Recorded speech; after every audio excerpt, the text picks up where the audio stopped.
Assalamualaikum warahmatullahi wabarakatuh. Kepada yang terhormat Ibu Liz Andriani, SMM MSI, dan Bapak Dr. Habibullah Jimat, SMSI, selaku dosen pengampu mata kuliah hubungan industrial. Di sini kami dari kelompok 11 akan membahas bab 14, yaitu tentang hubungan ketenaga kerjaan di perusahaan kecil. Sebelumnya, izinkan saya memperkenalkan anggota kelompok saya. Yang pertama itu ada Pastorang Tambal, lalu ada Kinanti Trisnajati, lalu ada Elsa Estefania Natali, lalu ada Putri Abelia, dan terakhir ada Mutian Fajar Anissa. Baik, yang pertama itu ada introduction. Jadi, perusahaan kecil atau SME ini jumlahnya sangat banyak, hampir 99,9% dari semua perusahaan di negara Inggris itu tuh menyerap lebih banyak dari separuh tenaga kerja swasta. Jadi, SME itu berkembang pesat karena teknologi, sektor jasa, dan bisnis berbasis pengetahuan. Lalu pemerintah juga tuh mendorong banyak bisnis baru, tapi tuh ada perdebatan soal aturan ketenagakerjaan, seperti upah minimumnya yang dianggap bisa memperberatkan usaha kecil. Lalu yang kedua itu ada industrial relation dan small firms. Jadi penelitian hubungan kerja atau IR itu dulu lebih fokus kepada perusahaan besar dan serikat pekerja. Jadi mereka itu kurang memperhatikan usaha-usaha kecil. Kemudian studi kewirausahaan juga tuh sering terlalu fokus pada pemilik bisnis, bukan pada pekerjanya, sehingga sekarang itu penelitian itu mulai melihat bagaimana hubungan kerja di usaha kecil itu tuh berada dipengaruhi oleh keluarga serta komunitas. Nah, ada dua kontribusi penelitian hubungan kerja pada usaha kecil. Yang pertama itu ada pendekatan konseptual. Jadi, studi IR ini tuh berhasil menerapkan konsep konflik, kontradiksi, dan ketegangan dalam konteks usaha kecil. Nah, hasilnya itu membantu menjelaskan dampak regulasi terhadap bisnis kecil. Kemudian yang kedua itu ada pendekatan sosial. Nah, usaha kecil itu sangat dipengaruhi oleh nilai-nilai keluarga, gender, dan relasi rumah tangga. Nah, hal ini tuh akan menciptakan dinamika unik dalam hubungan kerja. Baik, kita akan membahas definisi dan karakteristik usaha kecil. Sebenarnya tidak ada definisi tunggal mengenai small firm karena memang sifatnya yang sangat beragam. Tapi secara umum skala kecil ini biasanya punya kurang dari 50 karyawan. Nah, ini tuh sesuai dengan standar dari Uni Eropa. Makna kecil ini bersifat kontekstual, tergantung dari sektor, jenis aktivitas, serta juga struktur organisasi. Banyak usaha kecil ini juga beroperasi secara informal, lewat jaringan kerjasama atau subkontrak, bukan lewat struktur perusahaan formal. Nah, walau istilah industrial relation ini jarang digunakan, hubungan antara pemilik dan pekerja tetap berjalan. Hanya saja bentuknya lebih personal dan fleksibel. Selanjutnya kita akan bahas konteks ekonomi yang dapat mempengaruhi hubungan kerja di usaha kecil. Nah, sektor ekonomi ini sangat berpengaruh terhadap praktik hubungan kerja. Misalnya ada yang menekankan profesionalitas, keuntungan, atau hubungan sosial antar pekerja. Pekerja di sektor yang sama ini lebih mirip antara perusahaan besar dan kecil dibanding lintas sektor.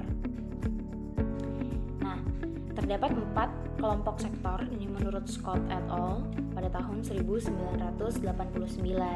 Nah, ini yang pertama ada traditional manufacturing. Ini adalah sektor industri yang berbasis produksi barang secara konvensional, biasanya padat karya atau mengandalkan banyak tenaga manusia. Contohnya tekstil, garment, furniture, atau logam dasar. Ciri utamanya adalah teknologinya sederhana atau mesinnya tuh mesin lama biasanya. Struktur kerjanya hierarkis tapi hubungannya antar pekerja atau pekerja dengan atasan ini cukup dekat, tapi upahnya cenderung rendah dan hubungannya sering terjalin secara informal. Nah, biasanya pada sektor ini itu hubungan industrialnya berfokus pada stabilitas dan juga efisiensi produksi. Yang kedua ada high tech manufacturing.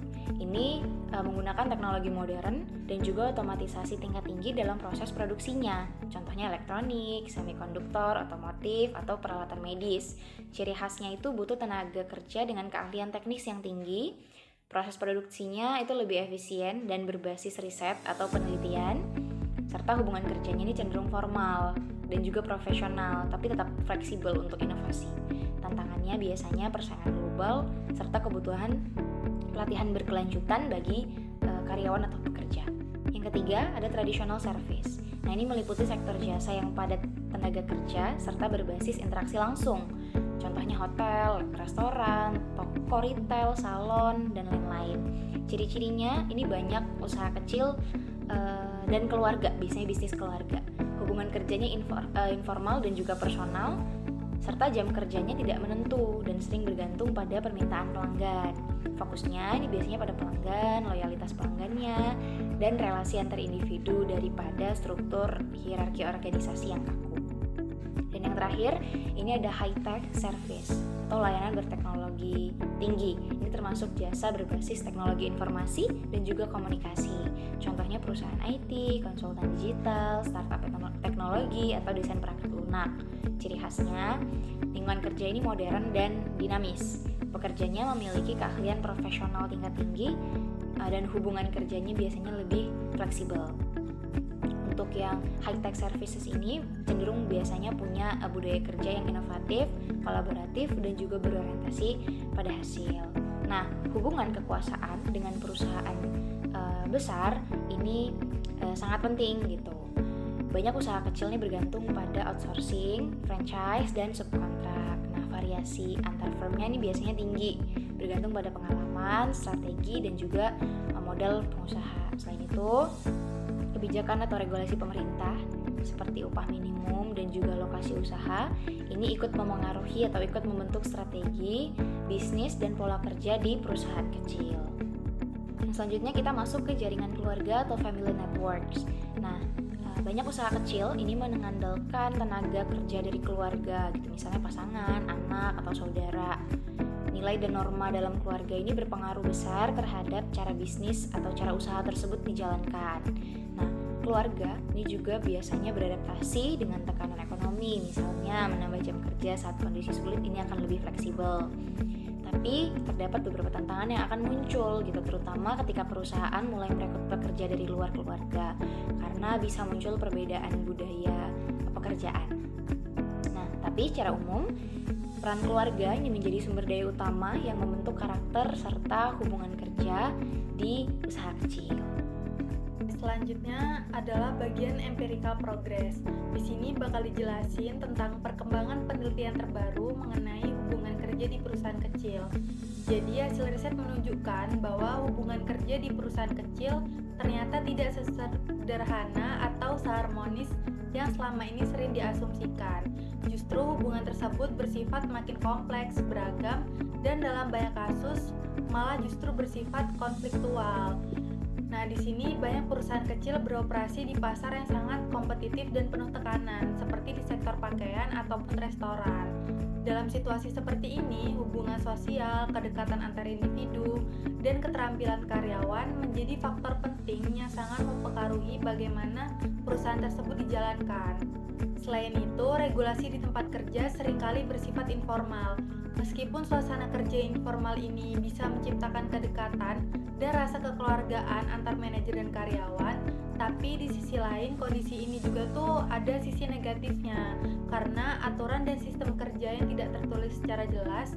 Hal ini tuh bisa dijadikan eksploitasi tenaga kerja tanpa disadari, misalnya dalam hal kerja yang berlebihan ataupun ada hak pekerja yang tidak terpenuhi. Nah, di sini juga ada dinamika informalitas dan ekonomi informal di perusahaan kecil. Jadi, informalitas di perusahaan kecil itu bukan cuma soal gaya kerja yang santai, tapi lebih ke proses yang terus menyesuaikan diri dengan kondisi pasar dan aturan ketenaga kerjaan yang berubah.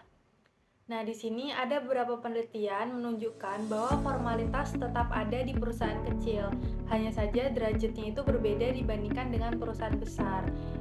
Yang artinya meskipun tampak sederhana, perusahaan kecil juga tuh tetap memiliki aturan dan kebijakan kerja. Namun penerapannya lebih fleksibel dan menyesuaikan dengan situasi di lapangan. Banyak perusahaan kecil yang menghadapi tekanan biaya dan persaingan harga yang ketat. Karena itulah mereka sering memilih praktik kerja informal supaya lebih efisien dan bisa bertahan di pasar. Tapi di sisi lain ada juga perusahaan kecil yang justru memanfaatkan regulasi dan kondisi pasar untuk naik ke segmen yang lebih tinggi dengan cara menawarkan produk ataupun layanan yang bernilai tambah. Kalau kita lihat dari sisi ekonomi yang lebih luas, ekonomi informal ini sebenarnya punya peran yang penting tapi sering diabaikan, padahal kontribusinya itu bisa mencapai hingga 30% dari PDB di beberapa negara. Nah, hal ini menunjukkan bahwa aktivitas ekonomi di luar sistem formal seperti usaha kecil dan sektor rumahan justru bisa memberikan dampak besar terhadap perekonomian.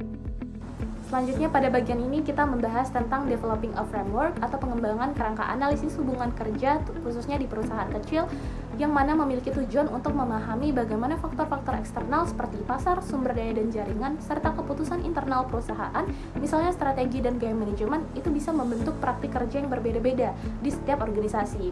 Di mana ini memiliki 3 fungsi utama. Yang pertama sebagai tipe ideal atau benchmark yang bisa dijadikan acuan dalam menganalisis organisasi. Kedua, untuk menunjukkan berbagai pilihan strategi manajerial yang dapat diambil oleh perusahaan. Dan ketiga, membantu memetakan dimensi nyata perusahaan sesuai dengan konteksnya. Selain itu, framework ini juga mencakup 7 dimensi utama, yaitu yang pertama pasar produk, apakah bersifat kompetitif atau terkendali. Yang kedua, itu pasar tenaga kerja, terbuka atau tertutup, misalnya berdasarkan hubungan keluarga atau etnis. Yang ketiga, sumber daya, baik modal manusia maupun sosial. Pilihan strategis, apakah bersifat perencanaan jangka panjang atau reaktif, aturan dan rutinitas, bisa formal atau informal, gaya manajemen, itu otoriter atau lebih demokratis, dan yang terakhir jaringan, apakah perusahaan tersebut terhubung dengan pihak luar atau justru terisolasi. Jadi framework ini membantu kita memahami bagaimana kombinasi dari faktor-faktor tersebut itu membentuk sistem kerja dalam organisasi kecil. Contoh penerapan framework ini untuk memperjelas konsep, ada contoh perbandingan antara 2 perusahaan, yaitu Televisianco dan Mediaco, di mana Televisianco ini memiliki sistem kerja yang lebih informal dan berbasis pada relasi personal, sedangkan Mediaco ini lebih formal dan terstruktur. Dari sini kita bisa lihat bahwa 2 perusahaan yang memproduksi produk serupa ternyata bisa memiliki sistem kerja yang berbeda, tergantung pada strategi, gaya manajemen, dan jaringan yang mereka bangun. Nah, menariknya pekerja di perusahaan kecil itu seperti Televisianco itu cenderung merasa lebih puas karena mereka memiliki otonomi yang lebih besar, hubungan yang lebih dekat dengan rekan kerja maupun atasan, dan adanya pengakuan secara langsung, bukan hanya dari segi gaji. Sebagai kesimpulan, framework ini membantu menjelaskan variasi hubungan kerja yang muncul karena kombinasi dari faktor pasar, sumber daya, dan keputusan manajerial. Jadi model ini memberikan gambaran yang lebih realistis tentang bagaimana praktik kerja terbentuk di berbagai jenis perusahaan. Baik, selanjutnya kita masuk ke dalam kesimpulan. Terdapat 5 poin kesimpulan yang bisa kita ambil dari materi ini, yaitu yang pertama, hubungan industrial di perusahaan kecil sangat beragam, kompleks, dan seringkali informal.